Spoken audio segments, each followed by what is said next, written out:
Hello students, welcome to Diksha classes. और भाई अब तक हम कर रहे थे एनसीईआरटी के important topics class third fourth and fifth. लेकिन आज मैंने आपको सिर्फ क्लास थर्ड की एक वीडियो दी है। मतलब एक वीडियो बनेगी या सेकंड पार्ट भी बन सकता है, क्योंकि पूरी बुक से मैंने बनाई है। तो आपको पता है कि आपके ईवीएस के एग्जाम में 30 मार्क्स की आती है ईवीएस। उसमें से 15 आपका कंटेंट होगा, मतलब ईवीएस की बुक से होगा, और 15 आपकी ईवीएस की पेडागोजी होगी। ठीक है, तो इट मीन्स जो पेडागोजी है आपकी वो बच्चों से ही रिलेटेड होगी, वो भी बुक से ही होगी, कहीं ना कहीं आपको वहीं पे सिखाया जाएगा। तो इस तरीके से कि कोई भी आपका पॉइंट रहे नहीं। अभी तक हम प्रीवियस ईयर्स के अकॉर्डिंग कर रहे थे, बट पेपर तो ये है कि एनसीईआरटी बुक से ही बनेगा। बट अब की बार पेपर का पैटर्न क्या पता, थोड़ा बहुत सिलेबस भी ऊपर नीचे हो सकता है, बिकॉज आपका पेपर का पैटर्न भी चेंज हो गया है, ऑनलाइन होगा, शिफ्ट वाइज होगा, इस तरीके से। तो फिर हम क्या करेंगे कि पहले करेंगे class third with pedagogy and उसके इम्पोर्टेंट कंटेंट्स। ठीक है, ऐसे क्लास थर्ड को कंप्लीट करने के बाद हम फोर्थ एंड फिफ्थ को करेंगे। ठीक है, आपका फर्स्ट लेवल का एग्जाम फिफ्थ की बुक्स तक आता है, ईवीएस की बुक्स तक। तो इस तरीके से आपका कोई भी पॉइंट रहेगा नहीं। ठीक है, और आप भाई वीडियो, मैं आप लोगों के लिए इतनी ज़्यादा मेहनत कर रही हूँ, आप वीडियो को प्लीज़ अपने दोस्तों के साथ शेयर करो, चैनल को सब्सक्राइब करो। ठीक है, तो चलिए स्टार्ट करते हैं। क्वेश्चन नंबर फर्स्ट है, मतलब फर्स्ट पॉइंट लगा सकते हैं आप, क्योंकि हम बुक को करेंगे एज इट इज़, जिस तरीके से बुक में दिया गया है आपको मैं as it is read out कराऊंगी उसको। ठीक है, जैसे छोटे बच्चे को कराते हैं बिल्कुल उसी तरीके से, जो भी इंपॉर्टेंट उसमें, चाहे कोई वन वर्ड ही इंपॉर्टेंट क्यों ना दे रखा हो, आपको कंप्लीट मिलेगा सब कुछ इस वीडियो में। क्लास थर्ड की ईवीएस आप परचेज करके देखेंगे तो कोई ऐसी लाइन आपको नहीं दिखेगी जो वीडियो में आपको नहीं कराई जाएगी। ठीक है, तो चलिए अब करते हैं। फर्स्ट पॉइंट है कि इस विषय के, मतलब ईवीएस विषय के कार्यक्रम में 6 थीमों को में बांटा गया है। इस पे आप वेरी वेरी वेरी इंपॉर्टेंट लगा लो भाई। ठीक है, क्योंकि बुक ओपन करते ही फर्स्ट चीज़ यही दी गई है, तो आप समझ लो कि इसमें से आपको क्वेश्चन जरूर मिलेगा। तो 6 थीम है आपकी। फर्स्ट है परिवार एवं मित्र, सेकंड है भोजन, थर्ड है पानी, फोर्थ है आवास, फिफ्थ है यात्रा, और सिक्स्थ है कि चीज़ें जो हम बनाते हैं या फिर जो चीज़ें हम करते हैं। ठीक है, ये 6 थीमें हैं। सेकंड है, इस विषय की 4 उप थीम भी हैं, और ये उप थीम जो मैंने लिखी हैं ये कौन से उसमें से हैं, ये है भाई आपकी थीम परिवार एवं मित्र की उप थीम है 4। कौन सी हैं वो? रिश्तेदार, काम और खेल, जानवर और पौधे। लास्ट मैंने एक क्वेश्चन देखा सीटेट पीआरटी लेवल पे कि कौन सी 4 ऑप्शन गिवन थे कि कौन सी इनमें से एक उप थीम है। तो आपको 3 थीम दी हुई थी, भोजन, पानी और आवास, और एक उप थीम दी हुई थी जानवर। तो आपको जानवर को टिक करना है। ठीक है, तो इस तरीके से अभी तक सिर्फ ये परिवार एवं मित्र की उप थीम पूछी गई है। बाकी जो थीम्स हैं आपकी भोजन, पानी, आवास, यात्रा और चीज़ें हम कैसे बनाते हैं, इनकी उप थीम नहीं पूछी गई हैं। ठीक है, अगर आपकी भोजन से रिलेटेड पूछ ली जाती है तो भोजन से रिलेटेड बुक में 1-2 गिवन है, जैसे कुकिंग, टेस्टिंग। ठीक है, इस तरीके से बस भोजन में ये 2-3 गिवन है। पानी की वगैरह की आपकी नहीं है, बस पानी के लिए सिर्फ उसको संरक्षण कैसे करना है, कैसे बचाना है, क्या इंपॉर्टेंस है पानी की, इस तरीके के चैप्टर हैं।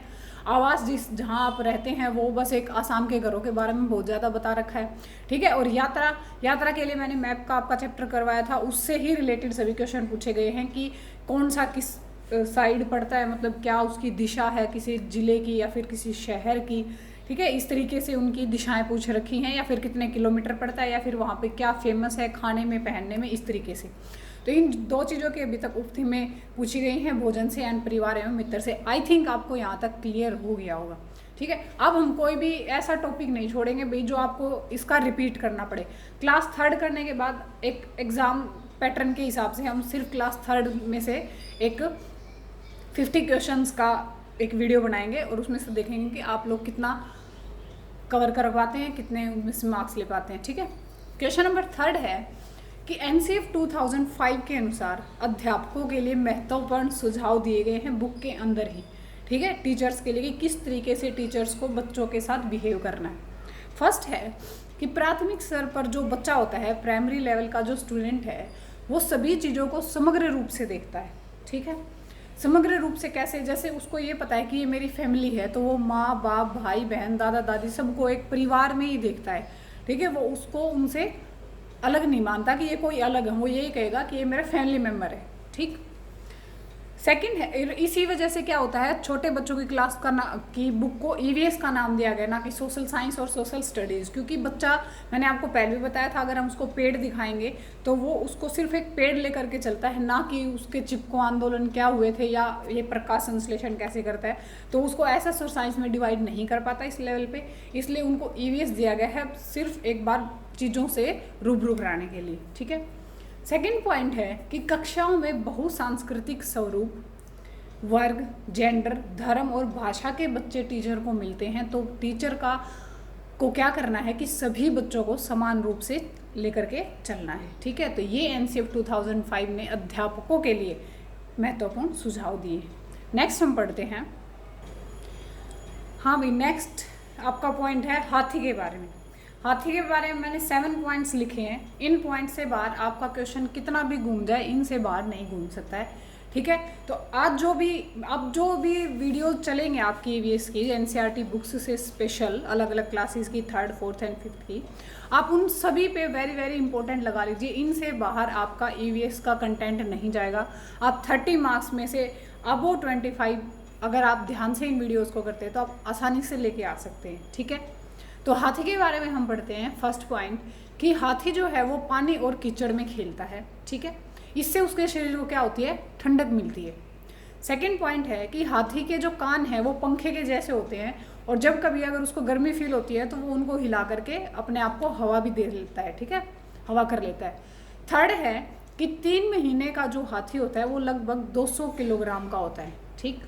फोर्थ पॉइंट है, जो एक बड़ा हाथी होता है, मैच्योर हाथी होता है, वो लगभग 100 kg 100 किलोग्राम से ज़्यादा पत्तियाँ और झाड़ियाँ एक दिन में खा लेता है।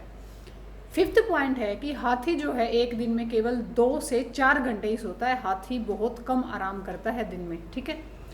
सिक्स्थ पॉइंट है कि 15 साल तक का हाथी जो है वो झुंड में रहता है, उसके बाद वो झुंड को छोड़ देता है और अकेला रहना पसंद करता है। सेवन्थ पॉइंट है कि हाथियों का झुंड का जो नेता होता है ना, वो उनकी सबसे बड़ी उम्र की जो हथीनी उस झुंड में होती है उसको नेता समझते हैं वो लोग, ठीक है। हाँ भाई, नेक्स्ट है 3 पक्षी, 3 बर्ड्स के बारे में। स्पेशली इनके बारे में, इनके घोंसलों के बारे में पूछा जाता है, क्योंकि ये ऐसे नाम हैं जो हम नॉर्मल लाइफ में इन पक्षियों के नाम नहीं जानते, और अगर जानते भी हैं तो हम उनको दूसरी भाषा में बोलते हैं, ठीक है। तो स्पेशली इनके घोंसलों के बारे में पूछा गया है, तो मैंने तीनों एक साथ लिख दिए, आप इनको ध्यान से करना। फर्स्ट है बसंत गोरी। तो वो क्या करती है कि पेड़ के तने में छेद बना करके अंडा देती है। आपने बहुत सारे पेड़ के तने देखे होंगे, जो बहुत बड़े बड़े पेड़ होते हैं, उनके तनों में छेद मिलते हैं, तो वहाँ कौन सी पक्षी अपने अंडे देती है, बसंत गोरी। सेकंड है दर्जिन चिड़िया। दर्जिन चिड़िया की जो चोंच होती है वो बहुत ही नुकीली होती है, ठीक है, और वो उस नुकीली चोंच होने के कारण पत्तियों को क्या करती है, आपस में सील लेती है, जोड़ देती है, ठीक है, और फिर उन पत्तियों से एक थैली टाइप सी बना करके उसमें अपने अंडे देती है। तो आप इसको एक ट्रिक सिंपल सी दिख भी रही है, दर्जी मीन्स दर्जी। दर्जी क्या करता है, कपड़ों को जोड़ने का और उनका काम करता है ना, तो ये ऐसे ही क्या करती है, पत्तियों को आपस में जोड़ लेती है, फिर उसमें अंडे देती है, दर्जिन चिड़िया। थर्ड है शक्करखोरा, सनबर्ड। थर्ड है फिर आपकी शक्करखोरा। ये क्या करता है कि पेड़ की डाली पर लटकता हुआ घोंसला बनाता है, ठीक है, और इसका घोंसला किससे बना हुआ होता है, भाई घास फूस से, या फिर मकड़ी के जालों से, फटे पुराने कपड़ों से, रुई से, जो भी इनको कुछ मिल जाता है उसी से ये बना लेते हैं, ठीक है। कई बार आपने देखा भी होगा टहनियों पर ऐसे घोंसले जो हैं वो लटकते हुए दिखाई दे रहे, तो वो किसके हैं, शक्करखोरा, सनबर्ड के। नेक्स्ट हम पढ़ते हैं अब। नेक्स्ट जो पॉइंट है भैया आपका, ये वेरी वेरी इंपॉर्टेंट में आता है, चील, बाज और गिद्ध। फर्स्ट पॉइंट है इसका, यही क्वेश्चन बार बार पूछा गया है कि जो चील, बाज और गिद्ध हैं ये कितने गुना ज़्यादा इंसानों से देख सकते हैं, तो 4 गुना ज़्यादा दूर तक इंसानों से देख सकते हैं। और जो चील की पूंछ होती है वो पीछे से भाई दूसरे पक्षियों की तरह प्लेन नहीं होती है, साफ सुथरी नहीं होती है, वो खांचे वाली होती है, कांटेदार सी होती है, ठीक है।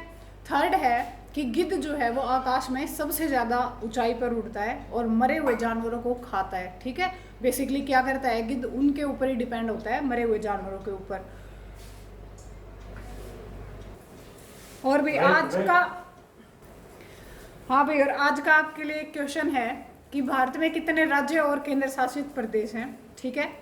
फर्स्ट ऑप्शन है आपका 28 और 7, सेकंड है 28 और 8, थर्ड है 29 और 7, और डी ऑप्शन है 29 और 8।